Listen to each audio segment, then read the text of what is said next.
faster than you have the time to build it up. When the industry conditions and competitors are moving at such a rapid clip, the time frame is of the essence. And this idea of tacit knowledge, I've probably given you my speech on knowledge management and the difference between tacit knowledge and explicit knowledge. It's a really important set of concepts to understand in business, especially nowadays, with businesses and organizations in North America and Europe and Asia as well, of course, where there's the companies are so similar to each other. The degree of differentiation between top competitors in most industries is very narrow, and it's the information and the know-how that they've developed over time that sets them apart, and it becomes this sort of long-term competitive advantage that they can build up. And it's that tacit knowledge, the knowledge that's not that easy for me to show you how to do something. It's based on years and years of expertise. There's all sorts of examples, even as simple as, grandma baking a cake that you loved as a little kid, and you sort of go to grandma, can you show me how you made that cake? So she sits you down and she walks through the ingredients. You put the ingredients together and throw it in the oven and pull it out, and it doesn't taste anything like grandma's cake. It just doesn't have the certain something that's there, right? I think we've probably all experienced that in our lives. There's just something that grandma knew how to do different. She can't really explain what it is, but it's there, and that's what we call tacit knowledge. If you were to go to somebody like Steve Bezos and say, how did you build Amazon? Yeah, he could probably give you a sort of a soup to nuts discussion on all of the steps he took and how he built his company. But what would be missing in that discussion is all the intangible things that went on, all the things that he probably can't even describe that happened and that he did just through his knowledge and know-how that happened to build that business. So all this to say, it's not that easy to replicate what these people do, because there's something going on there, this tacit knowledge that you can't necessarily see. And that's why you want to buy that, because you could try to replicate it, but it wouldn't come out the same way. Explicit knowledge, on the other hand, is that kind of knowledge where I can show you how to do stuff. I can talk to you about strategy and give you the principles, and you can take that away and learn from that as well. And over time, you know about as much about it as I do. You know what I mean? So that's the idea of explicit knowledge versus tacit knowledge. And as a sustainable competitive advantage, it's really important to understand that, how organizations are successful. So approaches to acquiring capabilities from an external source. Of course, you can outsource the function. You can collaborate with firms, or you can engage in collaborative partnerships. I've kind of talked through this stuff already, right? And this is around the borrowing slide, gave you some examples. So I won't spend too much time on this one.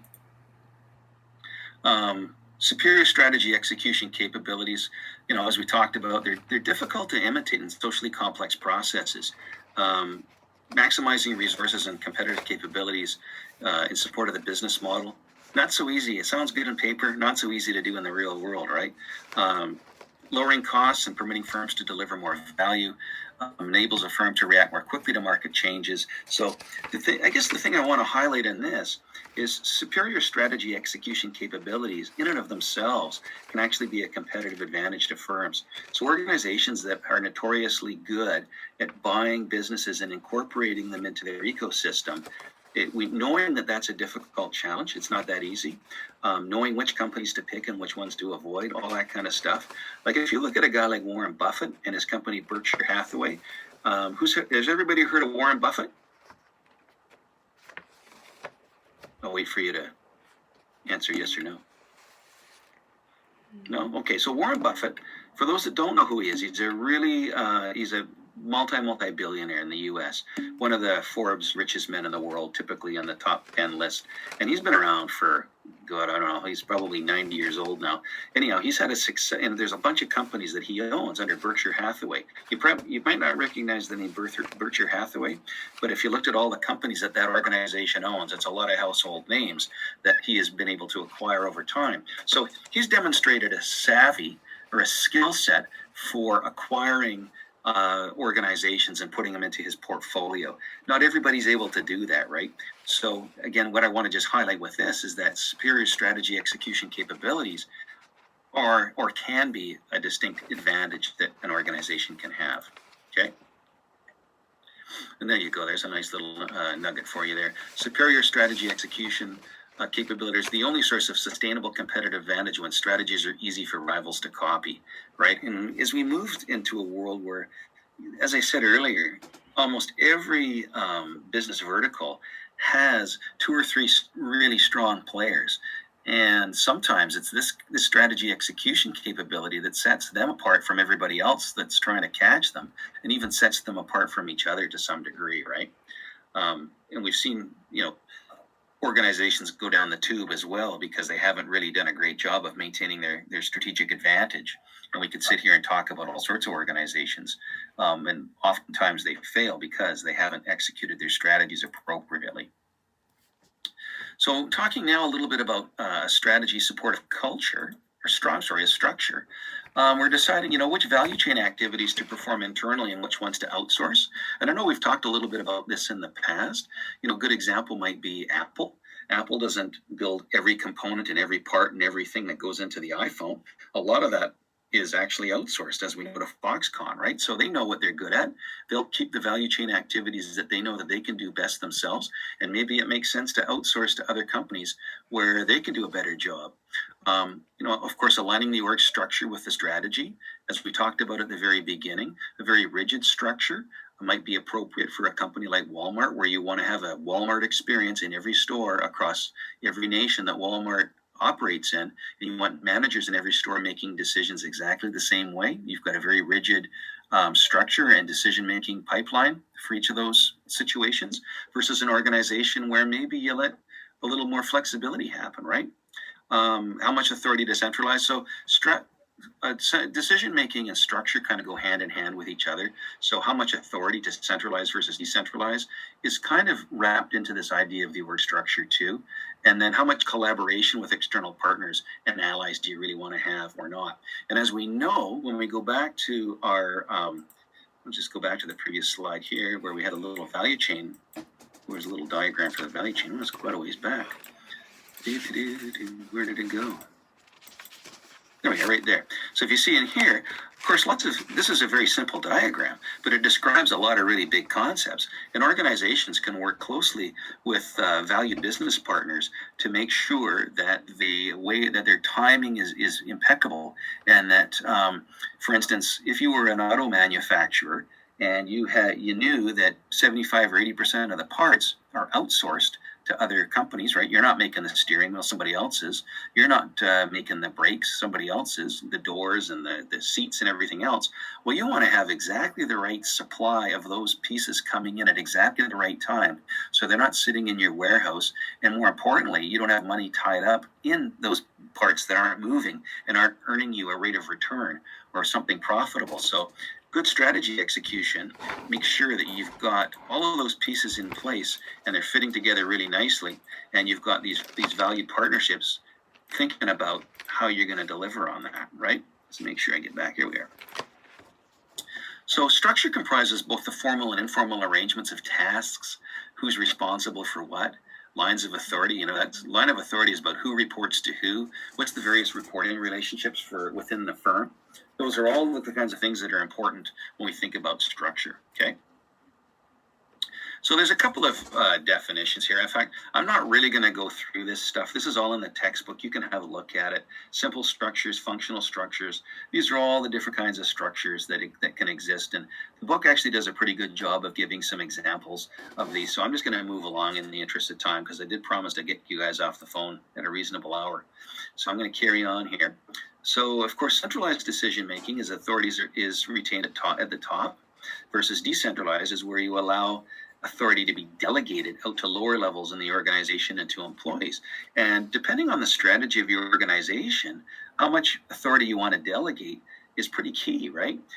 If you have a very fluid organization and you want to empower your staff, well, you don't want to create centralized decision-making, because that's going to cause bottlenecks and it's going to cause things to really slow down, and you're going to irritate a lot of potential customers, and they're going to probably switch to somebody else who can move more quickly, right? So there's different things you need to think about there. So just some basic tenets of centralized versus a decentralized decision-making. Basic tenets are decisions on most matters of importance should be in the hands of top-level managers. And of course, decentralized says the opposite. Lower level personnel have neither the knowledge, time, or inclination to properly manage the tasks they're performing in a central structure. In a decentralized structure, those where decision-making authority should be trained to exercise good judgment, so on and so forth. So you can sort of see these are two polar extremes. And the reality is lots of organizations probably develop a hybrid of centralized decisions where they make sense, and then they allow decentralized decisions where that also makes sense for certain types of things that are going on, right? So here's some of the chief advantages. Of course, for a central structure, fixed accountability, eliminates the potential for conflicting goals and actions, facilitates quick decision making. If you've got policies and procedures that are set in stone, there's a centralized structure that tells you exactly what you need to do in every situation. There's no mystery there. There's no decision making that needs to happen. You just go off and do it, or you run it up the chain of command and you get a real quick answer, right? Of course, the opposite is the case for the chief advantages for a decentralized structure. Encourages employees to exercise initiative, promotes greater motivation. And again, when you come back to motivational theories and HR practices, I think most people would agree that they would probably rather work in an organization where they've got some autonomy and independence and they can make some decisions and some choices on their own destiny and in terms of what happens in their area of the business. Nobody really likes to be a minion, to be told exactly what they need to do and when they need to do it. So that's also an important consideration when you're thinking about strategy execution from a human perspective. Again, we can get caught up in the theories and forget about the human component. And the reality of it is it's all about your human resource team, all the people working in your organization that are going to help deliver the results and help deliver on your strategy. So these are important considerations to think about in making sure that you can keep your staff motivated and on task. Disadvantages of centralized versus decentralized, just some more points there. I'm going to carry on. You guys can read these slides. They're available for you on Blackboard. Again, I'll just be reiterating the same core points. Collaboration with external partners, of course, strategic alliances. That's where you have sort of a tacit agreement with another organization, nothing in writing or maybe nothing formal. Outsourcing arrangements. That's where the Foxconn does some work for me. I'm Apple, and I hire Foxconn to actually assemble my smartphones for me in China somewhere, and then I bring them back and sell them. Joint ventures are those things we talked about where NASA and Google got together to create a wholly and uniquely created business underneath to help create something of value that brings our skills together. And then a cooperative partnership. That's just another version of what we've talked about in those other models. Okay, so that ends Chapter 10. Is there any questions on Chapter 10 before we move on to Chapter 11 and managing internal operations? I'll just give it a pause, and I'll give you a second or two to think about if you have any questions. Well, there you go. Have you read Chapter 10? No, the 15 people who didn't respond, they're the chickens that didn't want to say they didn't read it, right? Any questions? Clear as mud. So think about your group written assignment. Which part's going to be on the exam? All of it, Mary, all of it. Read and memorize the entire Chapter 10, please. I might just pick a random page and ask you to write it out in order to overcome the challenges, right? I won't do that to you. I'm just kidding. What was I going to ask you? Yeah, so the other thing I just wanted to highlight, again, I'll make this public service announcement. When you're looking at your group written case assessment, 40 marks are based on strategy execution, right? So of the 204 marks that I'm going to be assessing and or assigning to that rubric, and you look carefully at that rubric and you can see exactly what I'm marking you on, you'll see towards the end of that on page 2, there's 2 sections. And I think there's 2 sections there that talk about this stuff. And it's, the strategy execution plan. And it's worth 40 marks. So the things that we're talking about today and tonight through these chapters and early, and next week too, those are the pieces that I want you to think about and make sure that you include, because that's a fair chunk of the mark that's sitting there for you. Okay, so don't just gloss past it or put 2 sentences there, because then if you put 2 sentences and I go, how do I give you 40 marks for this if you've only got 2 sentences? Okay. So, of course, now we move into Chapter 11, and this is going to look at the strategy execution process from the perspective of sufficient resource allocation to support the efforts, instituting policies and procedures that facilitate strategy execution. What are some of the best practice business process improvement techniques that we can use to stay on top of things? We'll talk a little bit more about it, but when you think about Toyota, is everybody familiar with Toyota and their invention of what I'll call total quality management? No? Yeah, some people have heard of it, right? So, no, Mary? Yes, Mandana? Yeah. So, good. A few people have heard about it. So, long story short, there's there's different ways that organizations approach continuous improvement. And again, this harkens back to the idea that companies always have to be looking at ways to maintain their position and or to get better.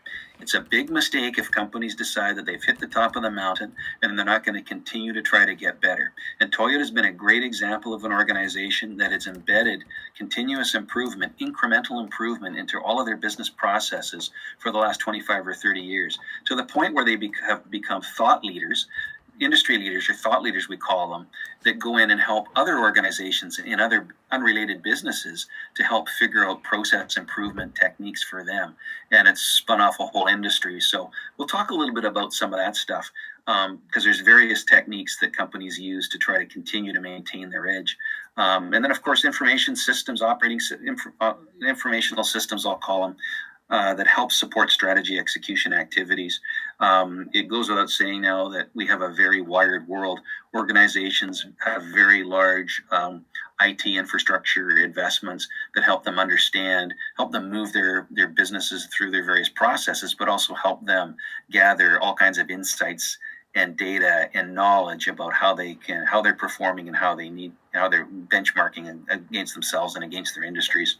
And then, of course, the last thing in this bucket here, in this circle, is the reward and incentive systems that we talked a little bit about earlier from a human resources perspective. And how do you incentivize people? How do you make them want to do the right things that are on the right path to helping to deliver on your strategy? Okay. So the promoting good strategy execution, of course, resource allocation should always be based on strategic priorities.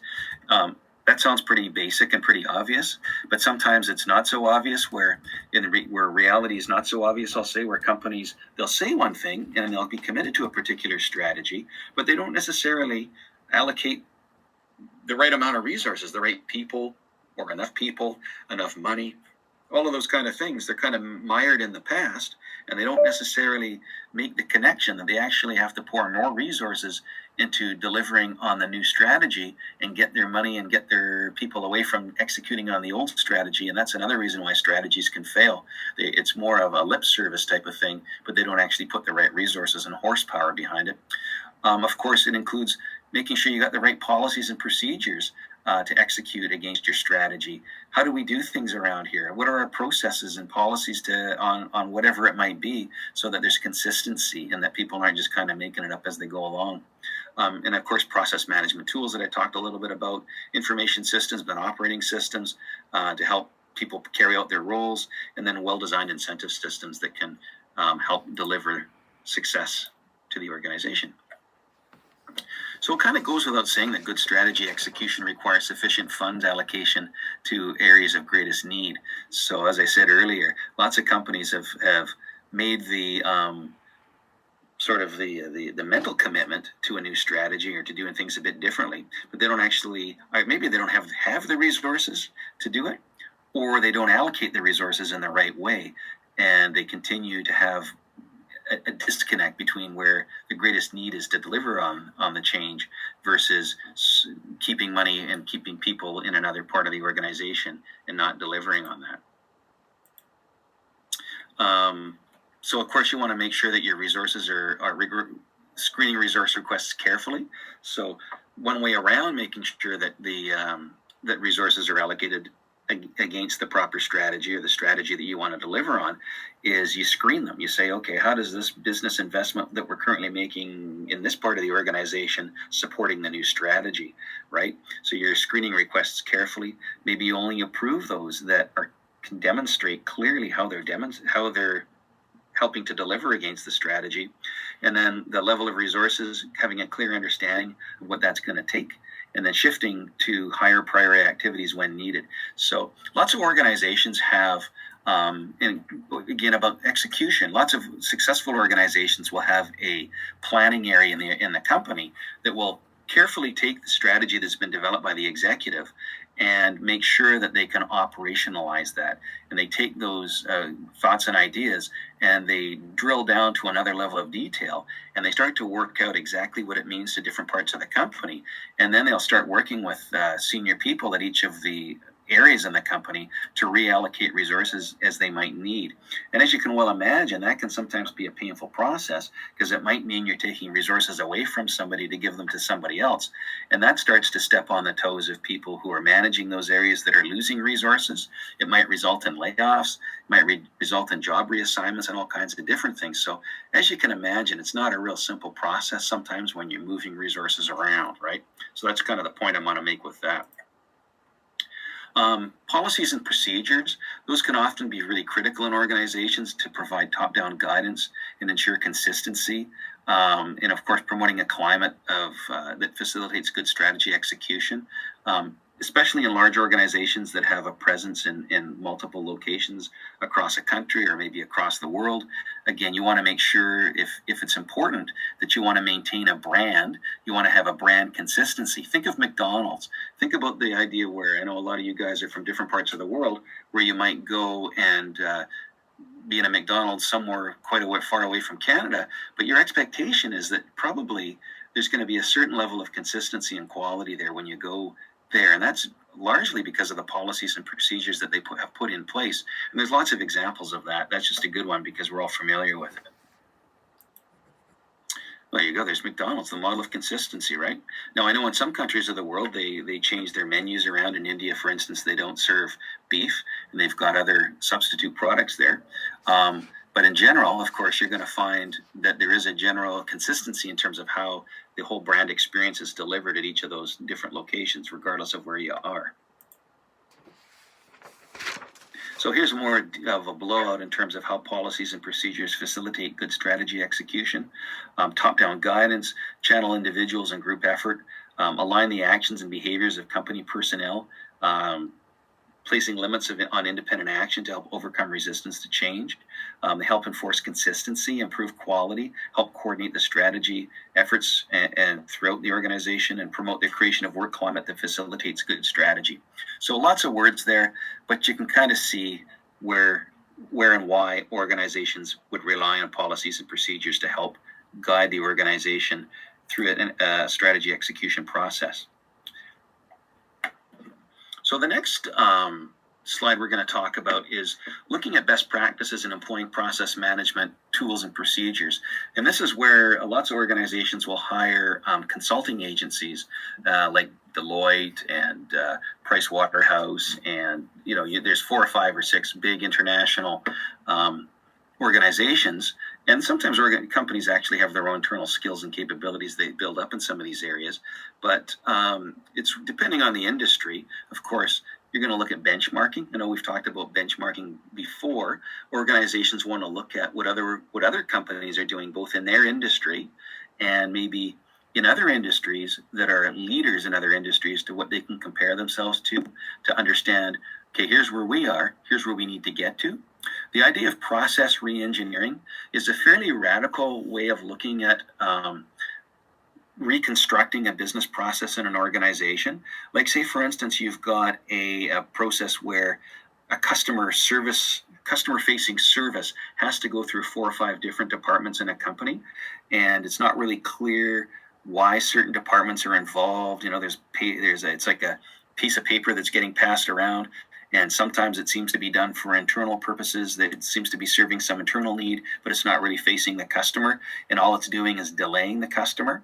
And I'm sure we could come up with examples in our lives of things where we've seen and we've kind of scratched our heads and gone, why are they doing that? Why are they wasting my time here? How come this thing's going through so many unrelated and irrelevant steps to help solve my complaint or my problem or my issue, that's an organization that probably needs some process re-engineering. Because what they'll do is they'll turn that process on its head, and they'll make one group probably accountable for the whole customer journey. You might have heard of the term customer journey, but from the time the customer comes in through the front door of the organization to the time that their issue has been dealt with or the product has been sold, maybe they deal with one person who interfaces with them. And in the back, there's all of those processes behind the scenes that they're dealing with, but you as the consumer don't have to deal with that.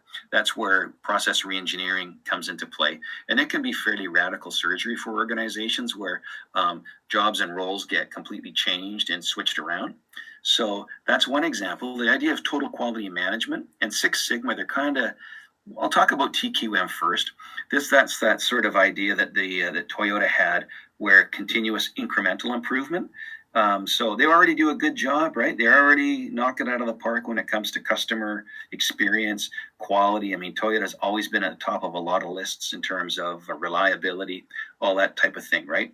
But they continue to strive through total quality management to reduce the number of defects, to increase their effectiveness and the quality of what they're doing. So it's a never-ending, there's a Japanese word for it that I won't try to remember here, but it's just this idea of it's always going to happen. It's always continuous. We've never achieved excellence. It's always just about looking to make an incremental improvement. Next to that is the idea of Six Sigma, which is a statistical formula that looks at standard deviation outwards of, six, and there's probably statisticians listening in right now, so I'm not going to butcher it, but the idea is that they try to maintain the number of part defects in a process to like very, very small percentage of the total output. It might be like 1 in a million or something like that. And it's always using statistics to try to drive out process improvement and try to make sure that eventually you have no defects at all, right? And then, of course, the idea of best practices, that kind of touches on what I talked about around benchmarking. You find the best in class, and you try to benchmark yourself against them. So if an organization is notoriously good for customer service, and you serve customers too, maybe you want to look at those organizations, even if they're not in your industry, to find out what it is that they do to satisfy their customers in such a way that makes them better than everybody else. Because as we know, customer service and customer experience can be a huge sustainable competitive advantage when you think about strategy, serving your customer better than everybody else does. Like you look at Disney, great example of an organization. I'm sure, has everybody here been to Disneyland at some time in their life? No. Yes. Yeah, a lot of people have. I'm going to guess a lot of you have been there, right? So, and you'll know, like in Paris, that's interesting, Mandana. My guess is that the Disneyland in Paris, although it's probably got some French things that are going on there to make it, aligned to the country that it's in, there's probably a lot of things there that are pretty consistent with the Disney experience in the United States and in Japan and other places, right? And if I'm looking at customer experience and I'm looking to be the best of the best, that'd be one of the companies I'd look at first. I'd say, okay, even if I'm selling shoes or I'm selling tires or I'm selling anything, I might look at Disney and say, what is it that they do that sets them apart from everybody else? And are there some best practices that they're following that might make sense? Not everything they do, of course, is going to make sense in every different business. That's pretty obvious. But there might be some things that they're doing. You go, wow, they've got a policy that if somebody has a complaint, they phone them back within 6 hours. They've got somebody there. Well, what business serving any customer group wouldn't benefit from possibly adopting a similar benchmark or standard, right? So those kinds of things that you'd be looking at. That makes sense? But these are all the tools and techniques that organizations use to continuously keep on top of things to maintain their competitive edge. Okay. So benchmarking and best practice implementations. So engaging runners in the best practices. I'm not going to read this all to you. I'm going to leave you guys to have a look at this slide. It's pretty straightforward in terms of just the progression of steps that companies go through. And it's, you think about the descriptions I gave you around some of those tools that they're using in terms of the process that they would go through to actually deliver on that. Okay.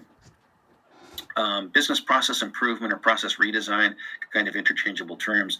That's that radical surgery I talk about. And the book does a pretty good job of describing this. But the best way to think about it is when you scratch your head and you go into a bureaucratic organization and you wonder, like a bank or a government service, and you wonder what the heck is going on here? Why am I sitting in this lineup, and why am I being bounced around from a whole bunch of different people where it doesn't make any sense? Those are classic examples of where business process redesign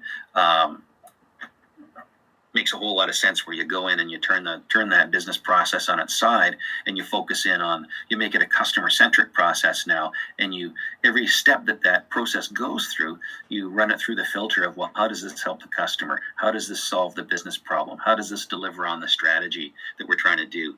Or is it just a paper shuffle where I'm basically employing people to move paper around the company, and they're not actually adding a ton of value to the end process? So that's what this is all about. It's interesting stuff. Again, we talked a little bit about total quality management and the Japanese model at a Toyota. Of course, the edict is it's a long-term race without a finish. They're just continuously looking for improvement all the time. And there's an example of Toyota. There's actually a video there. I don't know if I can click on that. I can't even click on that link in this mode. Have a look at that if you're interested in how they've achieved total quality management there. The slides are up on Blackboard already in a PowerPoint format, so you'll see some of the speaking notes there too. And you'll be able to click on that if you're interested to learn more about what they're up to. Six Sigma, again, that's this model of statistics. You can see anybody that's taken some basic statistics will understand the standard deviations that are there, and how the idea is to get way out there in terms of the upper limit and the lower limits to make sure that you're achieving almost perfection. You're having almost no failures in your processes. This is just the difference between BPR, business process reengineering, and continuous improvement. And as you can see, and as I've been sort of highlighting, one is a one-time quantum improvement. The other one is incremental, little changes over time. The tortoise versus the hare example, You might actually start with a business process redesign initiative because your processes are so broken that you have to turn it on its head. And then once that's in place and you've got that executed successfully, then you might introduce a continuous improvement cycle where now you're trying to make modifications and incremental improvements. You did the radical surgery. Now you're just tweaking it to get it better over time. That's how those would kind of fit together. And of course, the role of information systems. We all know about the importance of how systems can improve customer experience. I'm sure all of us have had some experience with Amazon, and it always blows me away when I order something on Amazon Prime and it shows up at my door within 48 hours or whatever it is. How they do that, I don't know. I mean, I can kind of guess at it, but it always amazes me. But it's all rooted in having really robust information systems and processes in place so that they can actually do that. When you think about the behind the scenes steps that they've taken to deliver on that, no pun intended when I use the term deliver, it's pretty staggering, right? When you think about all of it, you go in and you've done some online shopping somewhere, and you go back in again, and it's making suggestions of, well, you bought this last time, maybe you'd like this time. Good organizations, top-notch hotels will know when you've come into their hotel, and they'll know the last time you were there, and they'll know exactly what you did in terms of, what restaurant meals you had there, what extra perks you might have taken advantage of when you were there, and they might offer you the same things again. It's, again, all about improving that customer experience and making it much more a scenario where you're much more loyal to a company who knows you and is taking your needs into consideration. And so with information systems that are kind of on the forefront of the new frontier of customer experience and customer relationship management. And of course, it helps you make better decisions, gives you access to real-time data. You can understand trends and variances and all kinds of great things, right? And of course, the smartphone and how the smartphone is interconnecting with all sorts of systems and companies and organizations. What was it that I saw recently? And it's Amazon that's introduced in one of their stores, a grocery store, where you walk in and you don't even pay anymore. You just put, I guess you automatically log in, or you log in when you walk into the store. It knows who you are, and you just put items in your grocery basket. You take your basket, you load up your bags that you took into the store. You don't go through a checkout. You walk out the door, and then, almost instantly you probably get a bill that says, here's the things you purchased, because it's recognized all the things that you've put into your cart. So this is where the world's going, right? And you think of some of the opportunities that are there in the next 10 or 20 years, in terms of how these systems and processes are going to get even better. So it's all pretty interesting stuff. Of course, key performance indicators or key strategic performance indicators include customer data, your operational data, how many units are you producing, what's your wastage, how many you're selling in certain parts of the organization, what's your employee data, all that kind of stuff, what's the information on your suppliers and your partners, and of course the lifeblood of any organization is your financial performance data. That's at the root of everything. So there's very sophisticated systems that organizations put into place that manage all of this stuff.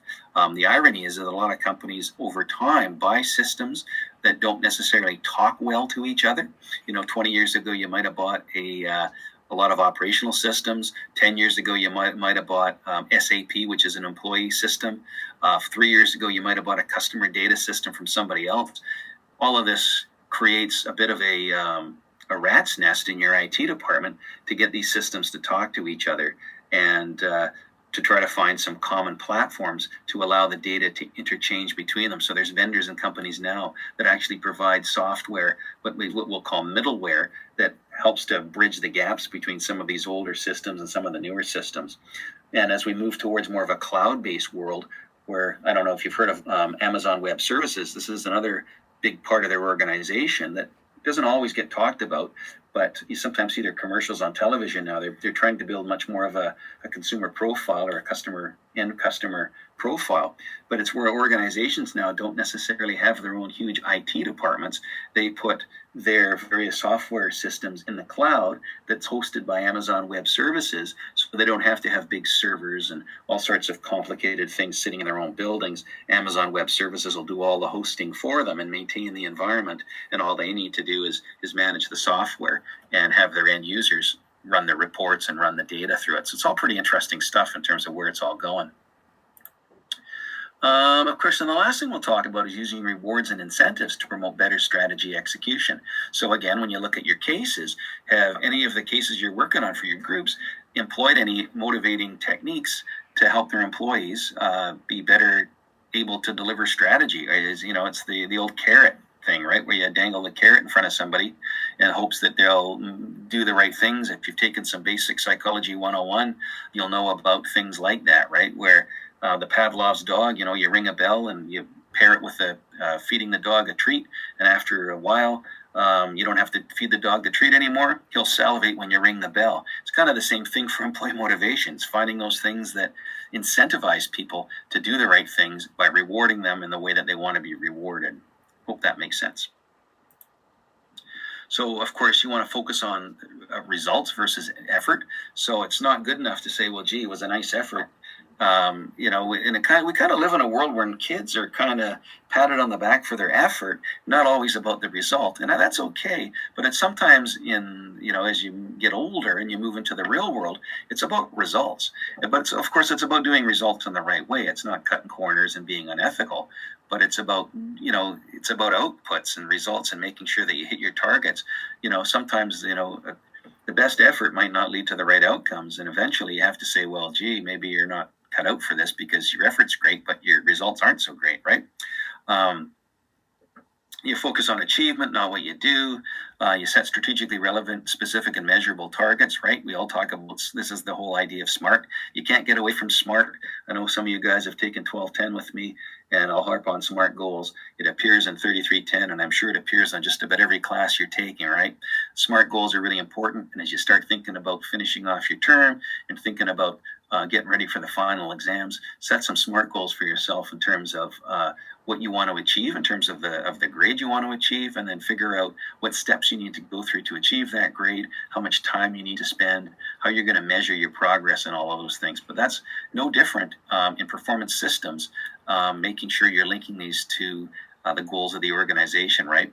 And then aligning performance goals to each individual to achieve it, and then reward and recognize. So how companies will do this in most instances, again, there'll be a fairly sophisticated performance management process, and system. When we talk about information systems, a lot of organizations will have pretty slick systems that'll help cascade the corporate strategy down through the organization to each level in the organization. So from the top, from the president and CEO and the executive team, down through the different levels of senior managers, middle managers, frontline managers, and employees will all have a performance plan for their work to come about. So most organizations will have one, say, for 2020, and that'll come down through and right down to the front line.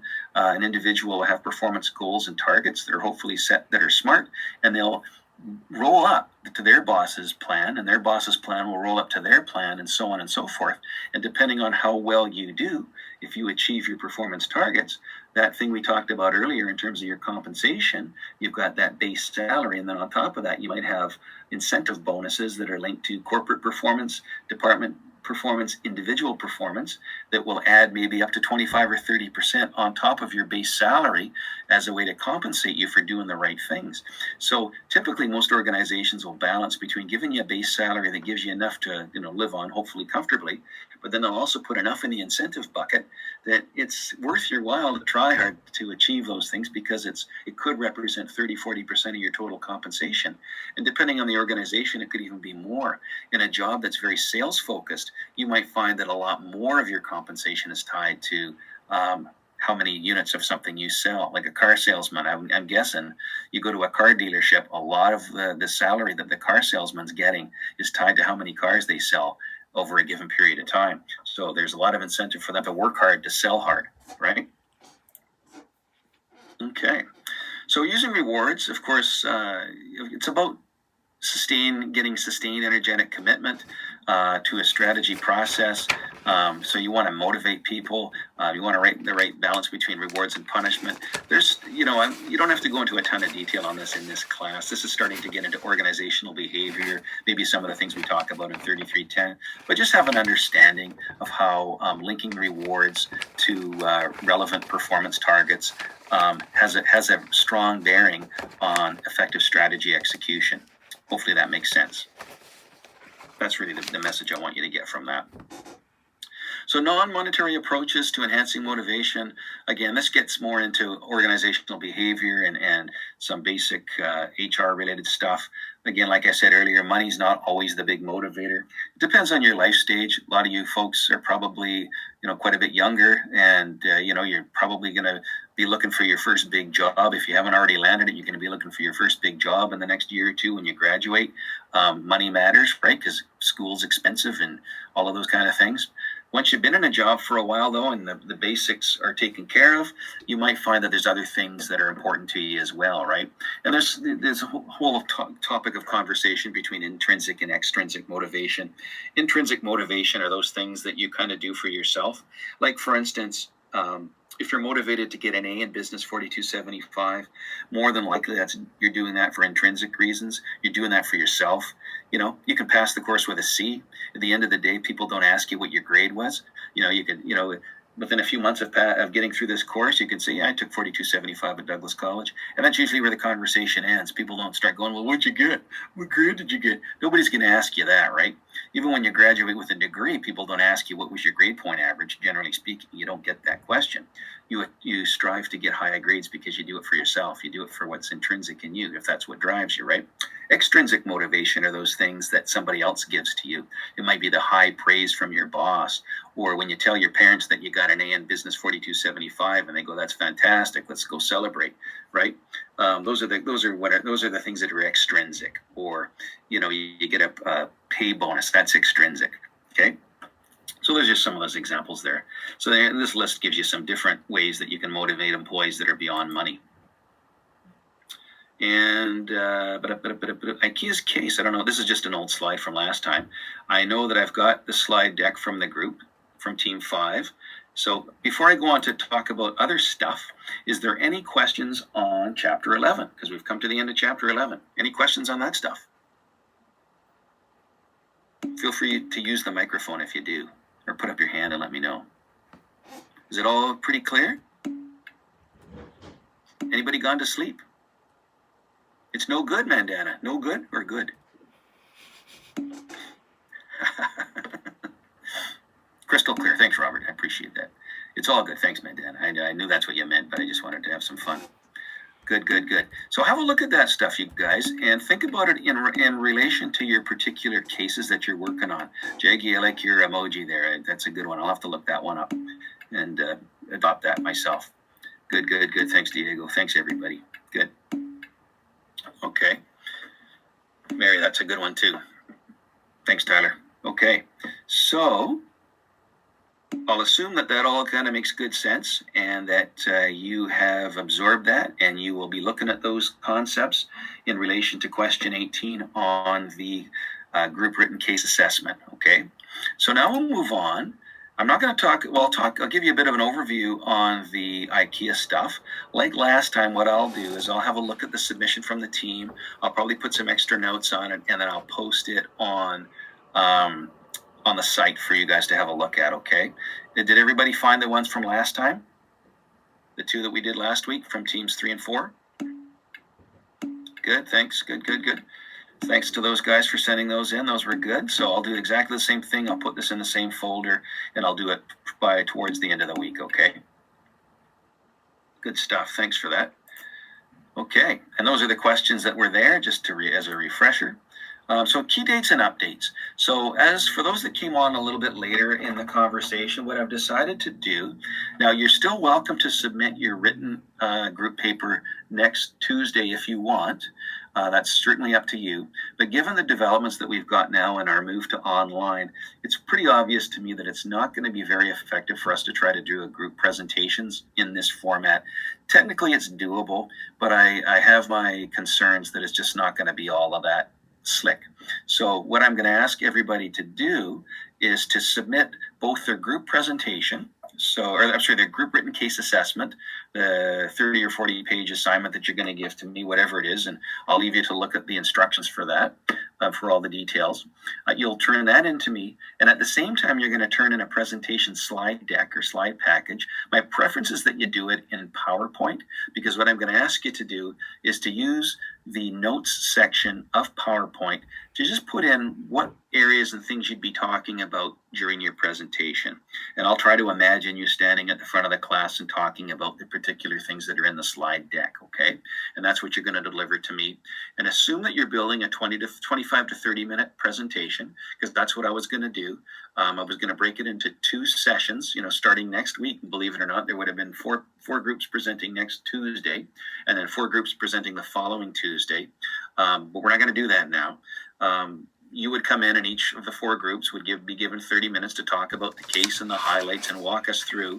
You can use the rubric as a basic sort of script for the things that you'd want to talk about, and you'd produce a 25 to 30 minute presentation, which in my, if I was to give you a rule of thumb, because students will always ask me, how many slides is that? The rule of thumb that I've always used and used it for many years is it's really about 1 minute per slide. Okay, so that means if you're doing a 25 to 30 minute presentation, you're probably looking at 25 to 30 slides. And if you've got 4 or 5 members of your team, that means you're each doing 5 or 6 slides each. Okay, so the other thing I want you to do is to put the name of the individual on the slide that's coming to me, so I'll know who's done what, because we know that one of the key deliverables of this group work is that everybody pulls their own weight. And I will be giving out a team evaluation survey towards the end, probably go out around April 7th as well, and I'll want that back within about 3 or 4 days.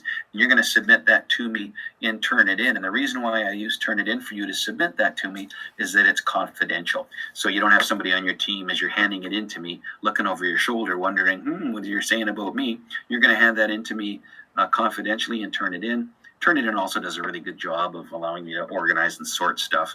If I was to get you to send it to me via email, I teach this course plus 3 others. I'd be bombarded with emails, and I don't know sometimes who's in which class. So this just helps me keep it all straight. So that's why you're going to do it that way for me. Okay. But I'll give that out after the presentation and paper have been handed in. So next week, instead of having our presentations, I'm going to cover the material that I was really going to cover tonight that's in the outline, chapters 9 and chapter 12. Okay, so I'll give you another online lecture just like the one we did tonight.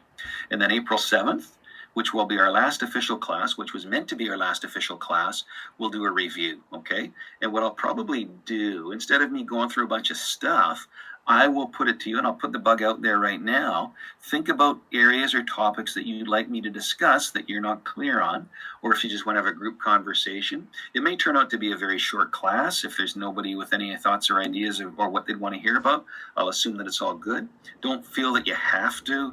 I'll make it an optional class, except your documents need to be handed in by then. Of course, your team documents, but we can kind of pay more attention to it as we get closer to it. But I'm happy to come online, answer your questions, give you a little bit more sense. I'll have a better sense of what the exam's going to look like, and we'll go from there. So for those that didn't hear earlier, yes, we are going to have a final exam for this class.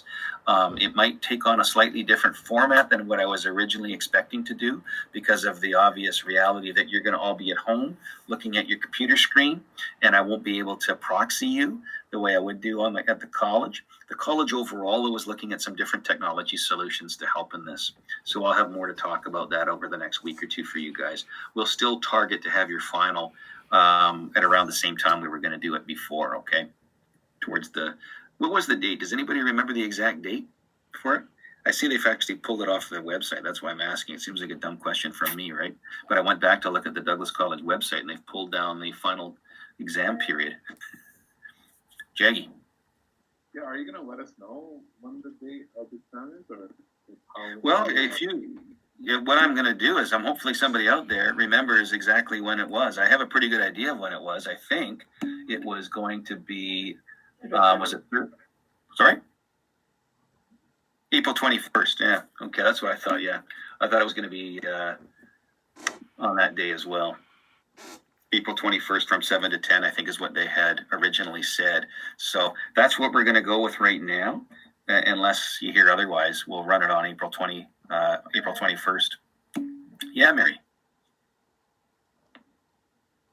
Sorry, my question was, is it going to cover everything we've studied during the class, or are you going to exclude some things? Let's see now. To be honest with you, I usually have kind of a standard answer I give to that question for most classes. I'll typically say we cover most of the stuff from the midterm onwards. What's unique about this class is strategy development. Of course, it builds upon the stuff that we talked about right at the beginning. So understanding, the different types of strategies that are out there, the 5 forces, the pestle analysis, all of those things are really important core concepts. And as we get through the class, the stuff that we cover later, in my view, isn't as important as the stuff we've covered earlier. So I can't give you a black and white answer to it. I'll probably try to focus more on stuff we've covered since the midterm, just because I haven't examined you on it. But it's important for you to understand some of those basic concepts. And it won't be necessarily a big memory test. It might be more about how you can think through something and apply some of the concepts, okay? If that helps you. But yet, Mandana, the question is, it's the 21st of April. I don't think it's going to change. I think right now, as a placeholder, we're going to look at it on April 21st. We can talk about when we start it. Again, if you guys want to start it earlier in the evening, that's fine with me. It depends on what the exam schedule is for everybody, because my goal would be to have everybody writing the exam at the same time, if at all possible. And when part of the magic that the registrar's office does when they actually give us our dates for exams is that they've gone through a process where they've looked at where there's clashes for students. They don't just pull these things out of a magic hat. They look at what you're already taking in other courses and what other people are taking, and making sure that the exams are wherever possible, there's no big overlaps. I would have heard by now if there was overlaps, because I get a report typically soon after that schedule comes out and tells me which students have clashes on those days. And I haven't heard anything for this class, so I think we're all good. So I may just keep that date. Although in reality, we don't have to. A lot of those dates are also driven by the space availability at the college too. So, but since we're doing it online, I do have a little bit of flexibility there. So, but we'll leave it. I'll have more to say on this probably over the next week or so. Okay. Any other questions on anything on your mind? You don't have to do the exam. What's that, Jaggy? You don't have to do. I can't hear you. You don't have to do an exam if you don't want to. Yeah, apparently I do. I went down that path, but apparently I do. A question from through. Wait, may I know what we will get? Yeah, I have 2 more to mark. Sorry, I meant to get these marked sooner, but with the changeover to online was fairly disruptive in terms of just the transition over. So it took me a little bit longer to get through the IWCAs. I have 2 more to mark, and I will post all the grades tomorrow. And when you look in, you'll see. I'll send out a note when they're done. Okay. And then if you want to have some time to talk to me about your specific ones, I'm happy to, send me an email and we'll book some time and we can meet even through Blackboard here and have a chat about it. Does that make sense? Good. Anything else? Is everyone feeling pretty good about stuff?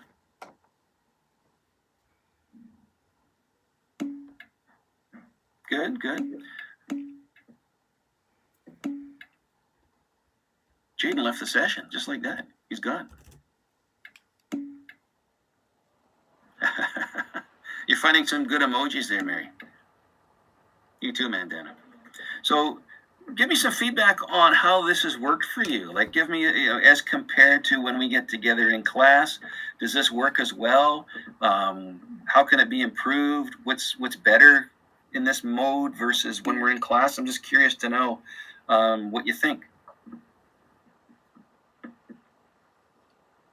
Anybody have any? Take the mic if you want.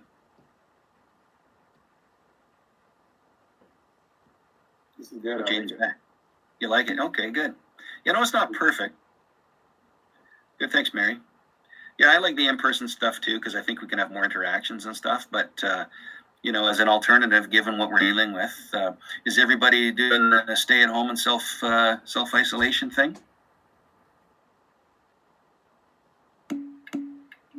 That's good.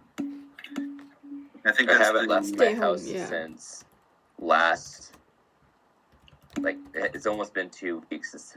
It's hard, but yeah, it's the not. Animal Crossing game came out for the Nintendo Switch, so I've been playing that a lot. Yeah.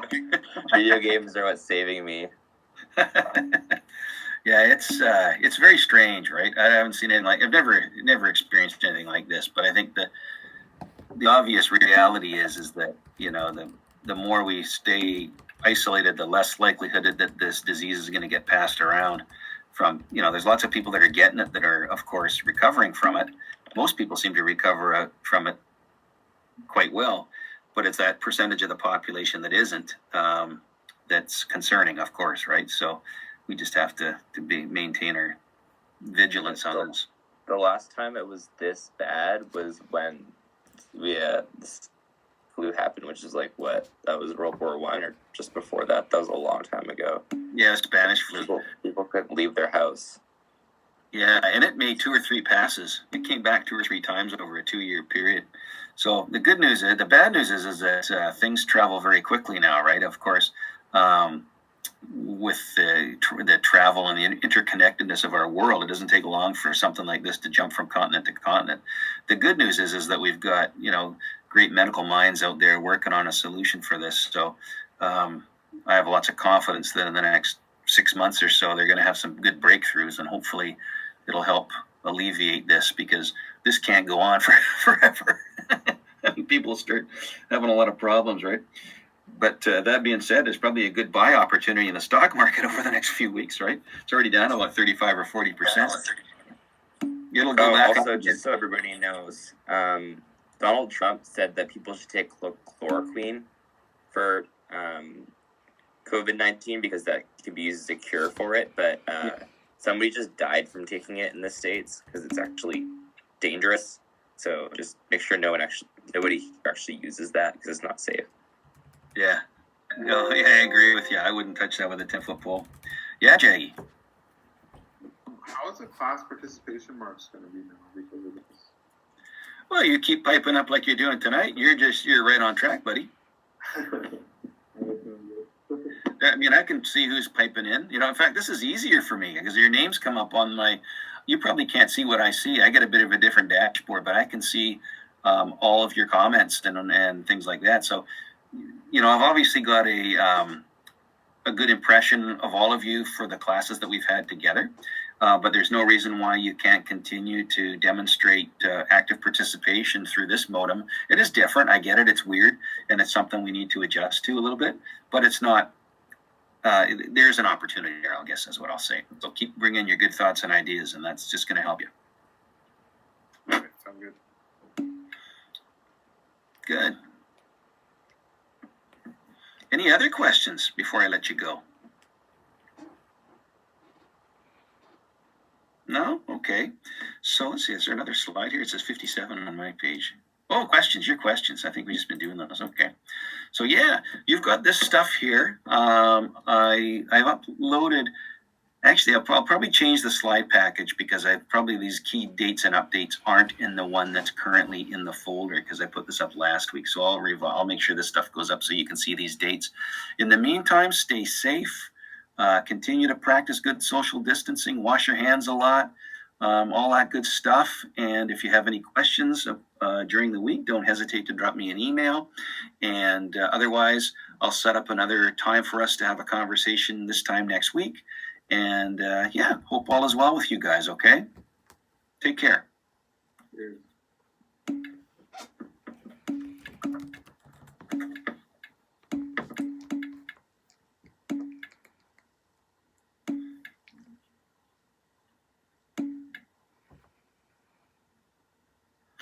Thank you guys.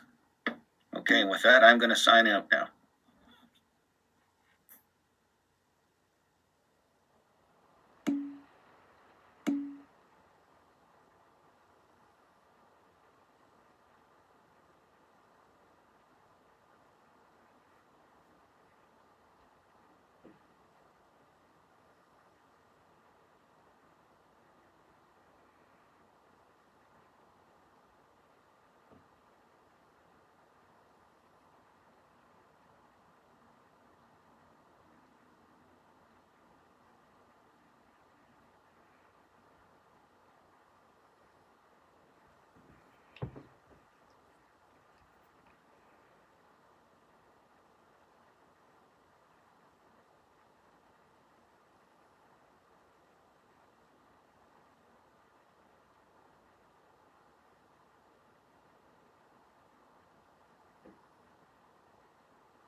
Class finished. Class dismissed.